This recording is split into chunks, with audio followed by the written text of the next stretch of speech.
Dalam jejak Kristus ini adalah tentang jangan menghakimi. Bagaimana ketika sesuatu hal yang dilakukan salah, maka dengan begitu cepat kita untuk menghakimi seseorang. Lalu pertanyaan kedua, siapa yang sering dihakimi di tempat ini? Atau siapa yang sering dizolimi? Mari angkat tangannya. Oh, tidak ada ya, puji Tuhan. Berarti tidak ada yang orang-orang tertindas di sini, amin. Berarti orang-orang pembebas semua di sini, amin. Ya, walaupun mungkin ada sedikit. Aku pernah dihakimi si A, aku pernah dihakimi si B. Maka itu yang harus kita pahami pada hari ini. Karena butuh kita memahami sebenarnya siapa yang mempunyai tugas untuk menghakimi. Lalu bagaimana sebenarnya orang-orang Kristen harus bersikap ketika seseorang melakukan dosa. Bagaimana orang-orang Kristen bersikap ketika dia melihat seseorang melakukan sesuatu yang tidak sesuai dengan firman Tuhan. Mari saya undang kita untuk membuka kitab Matius pasal yang ke-7. Kita coba baca ayat yang ke-3 dulu.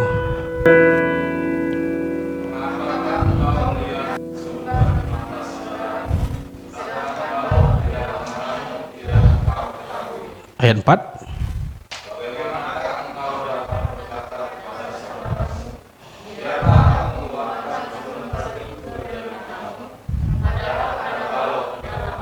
Ayat 5.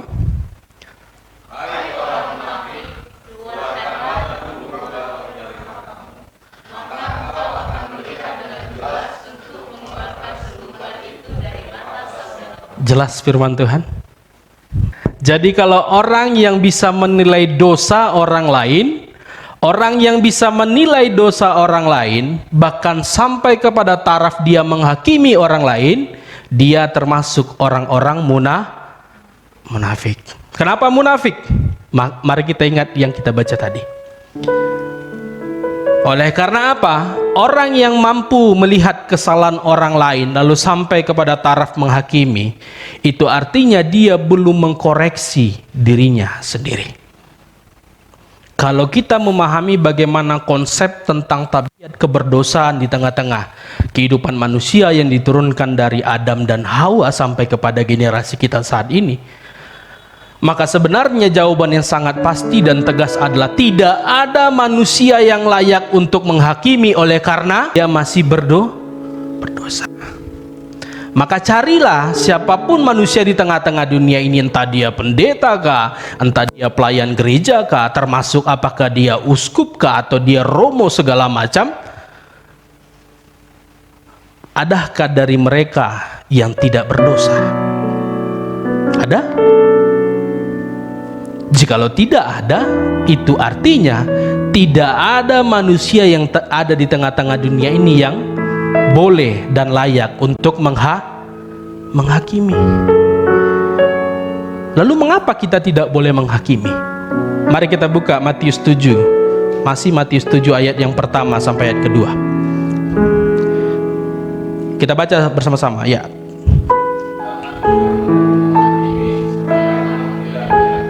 Ayat 2.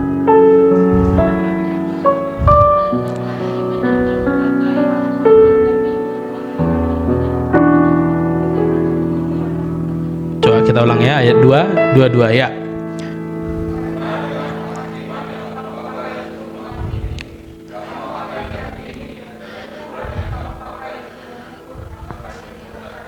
Jadi jelas, kalau kau tidak mau dihakimi, maka jangan pernah menghakimi.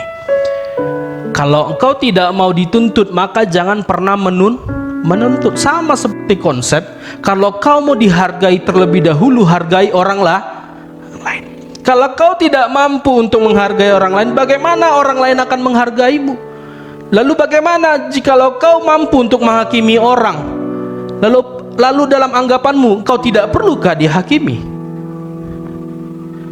Kalau kau menganggap dirimu tidak perlu dihakimi, berarti kau menganggap dirimu sama seperti Tuhan. Menganggap bahwa tidak ada dosa dalam kehidupanmu. Tapi jelas firman Tuhan katakan, jangan kamu menghakimi supaya kamu tidak selesai, titik. Maka kalau ini yang diterapkan, kalau kita boleh jujur, bahwasannya aturan-aturan yang ada di tengah-tengah kehidupan kita, baik di tengah-tengah negara kita, sesungguhnya belum ada yang bersifat adil. Sesungguhnya belum ada bersifat adil dalam pelaksanaan. Kalau dalam tulisan itu semua kita akui sangat-sangat baik, tapi dalam prakteknya itu sangat-sangat tidak baik. Sama halnya dengan bangsa Israel. Kalau kita kan undang-undang, lalu bangsa Israel apa? Bangsa Israel diberikan hukum Taurat. Makanya kalau kita kenal, memang yang kita kenal hanya hukum Taurat. Tapi kalau dalam story perjalanan bangsa Israel, para ahli Taurat ada membuat hukum-hukum lain selain hukum Taurat, dan ini banyak sekali. Tapi tetap patokannya adalah 10 hukum Taurat daripada Allah. Jadi hukum Taurat diberikan kepada Allah, sama halnya dengan undang-undang yang ada di tengah-tengah negara kita saat ini. Hukum Taurat diberikan adalah untuk mengatur kehidupan bangsa Israel pada saat itu, untuk mengatur langkah setiap perjalanan bangsa Israel pada waktu itu. Jadi udah ada tolak ukur yang diberikan oleh Allah kepada bangsa Israel, yaitu hukum Taurat.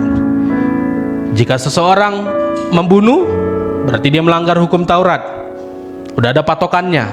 Jika seseorang mengucapkan saksi dusta, merupakan sebuah pelanggaran, karena udah ada di hukum Taurat. Sama halnya dengan undang-undang kita. Tapi itu semua pun tidak bisa serta-merta kita jadikan patokan untuk kita menghakimi orang lain. Oh iya, karena kau sudah membunuh, kau salah, kau bengis, kau segala macam, kau tidak layak di tengah-tengah dunia ini, katakan gitu. Kau sudah berzina, seperti perempuan yang kedapatan berzina kan, yang tertulis dalam kitab Yohanes. Apa yang dikatakan di sana ketika Yesus diuji oleh para ahli Taurat, para imam? Ada seorang perempuan yang kedapatan berzina.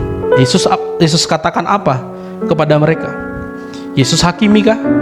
Boleh dibuka Yohanes 8 ayat 7, biar kita tahu apa dialog Yesus di sana.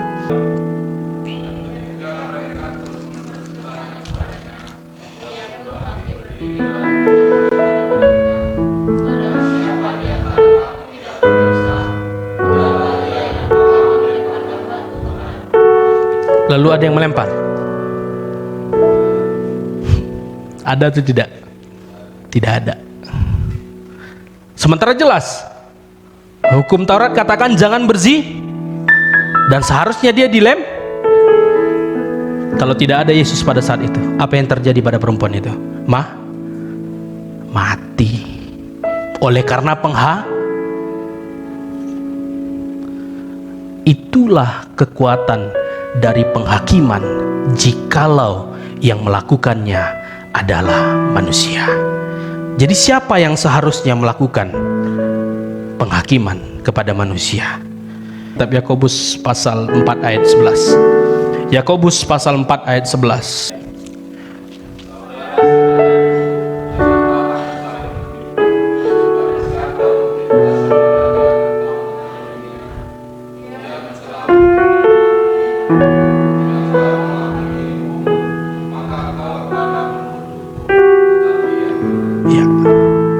Jelas dikatakan di sana kan, jika engkau menghakimi hukum, maka engkau bukanlah penurut hukum, melainkan hakim. Sementara jelas tadi kita pahami bersama, jangan menghakimi supaya kau tidak dihakimi. Jadi jelas bukan tugasmu, bukan tugas saya, bukan tugas Pak Raffles atau tugas siapapun untuk menghakimi sesama. Tapi tugas untuk menghakimi adalah tugas daripada Allah sendiri. Kita bisa buka nanti di rumah dalam kitab Mazmur pasal 50 ayat 1 sampai 6. Di sana dituliskan ataupun ada sebuah syair yang dituliskan oleh Mazmur Asaf. Dia yang merupakan seorang keturunan putra Lewi. Dia diangkat sebagai pemimpin paduan suara oleh Raja Daud pada saat itu. Dalam tulisannya dia tuliskan sebuah lukisan yang melukiskan tentang teofani Allah. Teofani adalah penampakan tentang Allah. Jadi dia tuliskan itu dalam syair yang dia tuliskan dalam pasal ke-50.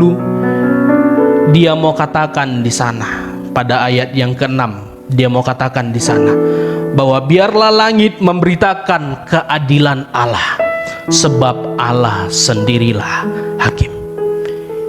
Penggambaran ini yang disampaikan oleh Asaf adalah bentuk daripada pengalaman imannya.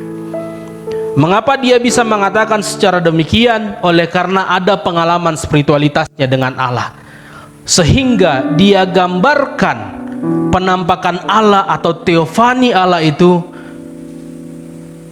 seperti ayatnya ke-6 ini. Jadi jelas bagi kita bahwasannya tugas untuk menghakimi hanya tugas daripada Allah. Tugas daripada menghakimi adalah tugas daripada Allah. Lalu bagaimana jika kita melihat seseorang melakukan sebuah pelanggaran? Apakah kita diam? Apakah kita mencoba untuk tidak ikut campur? Atau apakah kita merasa ya masa bodoh, dia bukan keluarga, dia bukan siapa-siapaku, ngapain aku harus pedulikan dia? Apakah ketika kita melihat seseorang melakukan sesuatu yang tidak benar dalam hidupnya, kita langsung menjudge dia segala macam dan segala macam? Ada jawabannya dalam firman Tuhan. Mari buka Matius pasal yang ke-18 ayat 15 sampai 18. Matius pasal 18 ayat 15 sampai dengan 18. Dan ini yang perlu kita ingat. Ini yang bisa kita bawa pulang. Kita ingat dan mari kita lakukan. Jikalau kita mendapati seseorang melakukan dosa dalam hidupnya, yang jelas kita harus bereaksi, dan reaksinya adalah demikian. Kita mulai dari ayat 15. Dua-dua. Ya. Apabila saudaramu berbuat dosa, tegurlah dia di bawah 4 mata. Jika ia mendengarkan nasihatmu, engkau telah mendapatkannya kembali. Ayat 16. Jika ia tidak mendengarkan engkau, bawalah seorang atau 2 orang lagi, supaya atas keterangan 2 atau 3 orang saksi perkara itu tidak disangsikan. Ayat 17. Jika ia tidak mau mendengarkan mereka, sampaikanlah soalnya kepada jemaat. Dan jika ia tidak mau juga mendengarkan jemaat, pandanglah dia sebagai seorang yang tidak mengenal Allah atau seorang pemungut cukai. Sampai ayat 17. Jadi jelas, kalau ada seseorang yang kau dapati berbuat dosa, melakukan sebuah pelanggaran dalam hidupnya, hal yang pertama yang harus kau lakukan adalah tegur. Bukan masa bodoh, bukan itu tidak urusanku. Lalu ketika engkau menegur di bawah 4 mata, artinya kau bicara face to face, artinya kau bicara berhadapan dengan dia. Lalu bagaimana ketika itu pun dia tidak dengarkan? Apa kata Alkitab? Bawa 2 atau 3 orang lagi untuk membantumu menegur dia. Lalu 2-3 orang sudah kita bawa, dia tetap tidak mau mengindahkan nasihat kita atau teguran daripada kita untuk kembali kepada jalan Tuhan. Maka langkah terakhir adalah bawa dia ke tengah-tengah jemaat. Lalu itu pun dia tidak mau mengindahkan. Maka sikap terakhir yang harus kau lakukan adalah anggap dia sebagai orang yang tidak mengenal atau seorang. Ya, jadi jelaskan firman Tuhan. Saya nggak perlu menjabarkan ataupun menafsir segala panjang. Artinya ini sudah diberikan langkah-langkah yang diberikan oleh Alkitab. Bahwasannya inilah yang harus kita terapkan dalam kehidupan iman kita. Karena sesungguhnya tugas menghakimi bukan tugas daripada kita. Oleh karena apa? Jikalau kita melakukan penghakiman kepada orang yang ada di sekitar kita, katakanlah dia benar berbuat salah. Tapi apakah kau bisa menggaransi dirimu penghakiman yang kau berikan kepada dia itu bersifat adil atau tidak? Maka jika itu tidak bisa kau garansi dalam hidupmu, maka jangan pernah hakimi orang. Jangan pernah hakimi sesamamu jikalau kau tidak mau untuk dihakimi oleh Allah. Karena jika kau mengambil tugas daripada Allah untuk menghakimi orang-orang yang ada di sekitarmu, maka dengan secara tidak langsung engkau sudah meletakkan murka Allah di atas kepalamu. Saudara sekalian yang dikasihi Tuhan kita Yesus Kristus, ini keunikan dalam iman Kristen kita. Apakah benar Allah itu hakim? Mengapa dia harus menjadi hakim?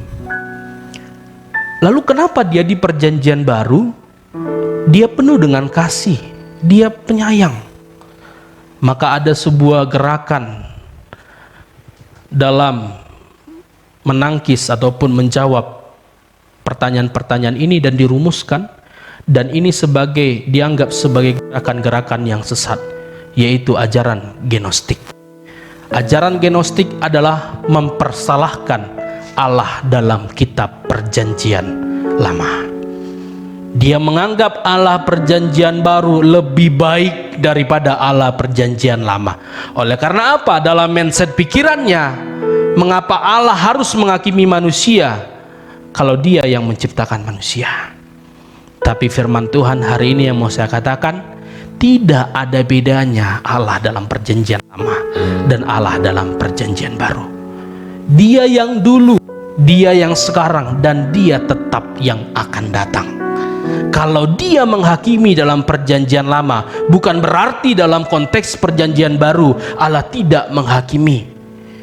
Kalau dia penuh dengan kasih dalam kitab perjanjian lama, bukan berarti dia tidak penuh kasih dalam kitab perjanjian baru. Mari kalau kita yang ada pemahaman akan hal-hal demikian, atau ada bertanya dalam pikiran-pikiran kita, kalau benar ayat Allah itu menyayangiku, kalau benar Allah itu penuh kasih terhadapku, maka dia pasti akan dia akan mengampuni segala dosaku. Ya benar, dia akan mengampuni dosamu. Dan itu tidak akan kita bisa pungkiri. Karena hanya Allah yang bisa mengampuni dosamu. Tapi mari ingat, kalau kau tetap melakukan dosa yang sama, dosa yang berulang, ingat, dengan demikian kau sudah mempermainkan Tuhan Allahmu. Orang yang mempermainkan Tuhan, cepat atau lambat hidupnya pasti akan hancur. Apakah itu hasil daripada Allah? Bukan. Itu hasil dari perbuatanmu. Nah, apa? Perbuatan-perbuatan yang kau lakukan di tengah-tengah dunia ini, baik atau buruk, itu semua pada akhirnya akan dihakimi, akan dipertanyakan. Bahkan tidak ada setitik pun yang bisa kau sembunyikan di hadapan Allah. Tapi baik atau buruk yang kau lakukan di tengah-tengah dunia ini, itu semua akan dipertanyakan kepadamu tanpa ada yang ditutup-tutupi. Bahkan bukan saja perbuatanmu, sampai kepada ucapan bibirmu pun harus kau pertanggungjawabkan dalam penghakiman.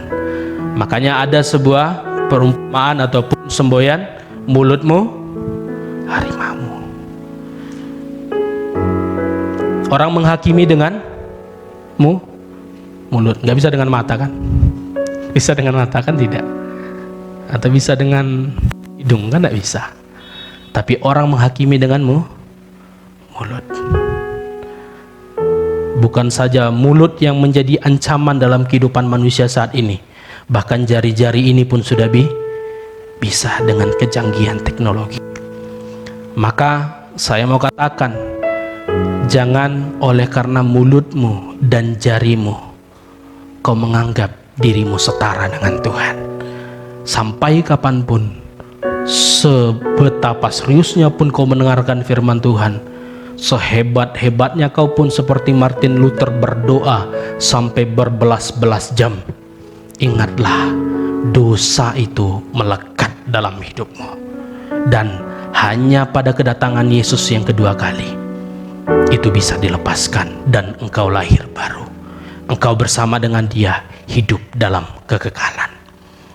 Amin. Jadi ini yang mau kita dapatkan dalam firman Tuhan pada minggu ini. Jangan kau menghakimi supaya kau tidak dihakimi. Jangan kau mengukur dosa orang lain, ukur aja dosamu. Jangan urus dosa orang lain. Dalam artian, jangan mengurus bukan berarti kau melihat sesuatu yang salah kau diamkan, bukan. Tapi jangan mengurus artinya kau lebih melihat dosa orang lain dibanding dosamu. Lihat dulu dirimu, benahi dulu dirimu, baru kau coba untuk benahi orang lain. Kalau hidupmu pun belum beres, maka jangan pernah cap orang jauh lebih buruk daripada hidupmu. Maka saya punya semboyan dalam hidup saya ketika saya melihat orang-orang, siapapun itu, termasuk orang gila di tengah jalan, orang-orang yang sakit jiwa di jalan-jalan. Saya selalu mindset dalam pikiran saya tidak lebih baik daripada dia. Yang saya harapkan dalam pernyataan itu adalah saya akan melakukan sesuatu yang baik kepada dia. Oleh karena apa? Saya tidak lebih baik daripada dia, sekalipun dia orang yang mengalami gangguan mental. Maka demikian dengan kita. Kalau dalam hidup perkantoran ataupun dalam pekerjaan kita, kalau kita menganggap kita tidak lebih baik daripada teman sekerja kita, maka tidak akan ada timbul sirik-sirikan. Maka tidak akan ada timbul semboyan, cari muka. Ngapain cari muka? Kan udah jelas mukamu, kan gitu. Jadi ingatlah tentang firman Tuhan ini. Jangan engkau menghakimi supaya engkau tidak dihakimi. Amin. Apa yang sudah difirmankan terjadi saat kita percaya,